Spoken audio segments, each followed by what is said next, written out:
astuces pour plongeurs débutants. Durant la saison estivale, les sports nautiques sont à l'avant-plan. En effet, la plongée sous-marine et le snorkeling sont souvent les activités tout en haut de la liste pour les voyageurs. Il s'agit de sports qui sont très intéressants à pratiquer lors de n'importe quel voyage. Cela dit, la préparation d'un voyage de plongée, ou de snorkeling, peut sembler difficile au départ pour les non-plongeurs et les débutants. Je vous propose quelques astuces pour bien planifier votre voyage de plongée sous-marine, plus particulièrement votre certification de plongeur débutant. Quoi considérer avant de s'inscrire à un cours de plongée? Quelles conditions physiques faut-il avoir pour plonger? Est-ce qu'il faut acheter du matériel pour plonger? Lequel? 1. Décider de devenir un plongeur. J'ai eu envie de mettre ce premier conseil car je ne crois pas être la seule personne à attendre parfois longtemps avant de faire quelque chose qui me fait sortir de ma zone de confort. Par exemple, beaucoup de gens veulent plonger depuis longtemps, mais reculeront devant de nombreuses opportunités avant de se lancer. Sur cela, je crois qu'il faut simplement dire que c'est normal d'avoir un petit stress, ou un grand, une petite peur, ou une grande. En effet, on passe tous par là. Donc pour ce premier conseil pour le futur plongeur, réserve ta leçon aujourd'hui. Fais-le. Ensuite, c'est une étape à la fois que tu te trouveras submergé dans un monde nouveau et incroyable à découvrir. 2. Comment choisir une agence internationale de plongée? L'éternelle question à savoir si l'on doit passer son brevet de plongeur débutant avec PADI, SEA ou une autre agence demeure. Il s'agit d'une question qui a été répondue plusieurs fois en ligne, vous trouverez beaucoup de documentation en anglais sur le sujet. De plus, vous remarquerez que plusieurs centres de plongée et opérateurs sont associés aux deux agences principales, soit PADI et SEA, vous laissant donc le choix de votre certification. 3. Conseils pour choisir son centre de formation en plongée. Tout d'abord, il vous faudra choisir un endroit sur la planète qui vous intéresse pour vos premières plongées. Le plus important à considérer est le temps requis pour passer un brevet open water, soit d'au moins 3 jours complets.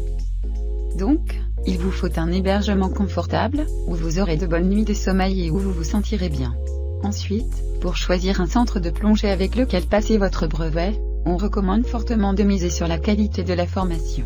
Bien sûr, certains centres vont offrir de grosses réductions, des prix de plongée pas chers, mais il faut faire attention. Sur Koh Tao par exemple, qui est un des endroits les plus connus pour les cours de plongée, assurez-vous de choisir une école de plongée démocratique, à taille humaine, et pas une usine à plongeurs. Afin de vous assurer de faire le bon choix de centre de plongée pour passer votre brevet débutant. En effet, vous en saurez ainsi davantage sur les valeurs, le professionnalisme et la qualité organisationnelle de l'école de plongée. Donc, c'est important de s'informer au préalable. 4. Conseil, conditions physiques et plongée. Il ne faut absolument pas être un athlète pour devenir plongeur sous-marin, mais il y a un certain niveau de santé physique à avoir. En effet, votre santé cardiovasculaire, par exemple, doit être très bonne, sans pour autant que vous soyez un marathonien.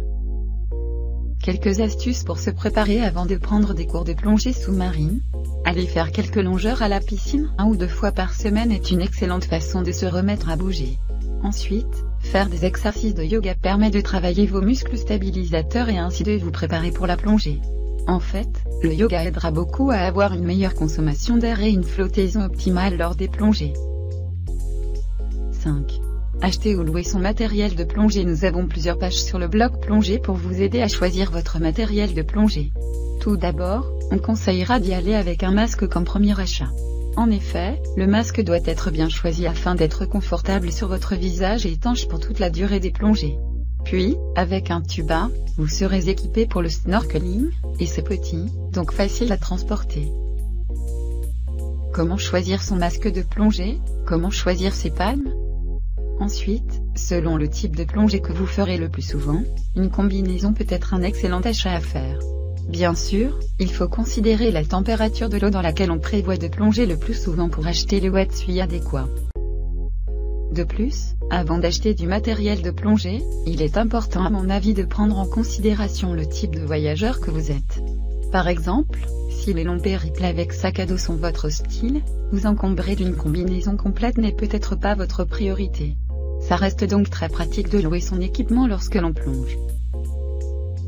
6. Ne pas avoir peur de poser des questions. On vous l'a sans doute répété à l'école, il n'y a pas de questions qui soient stupides. Cela s'applique à l'apprentissage de la plongée sous-marine.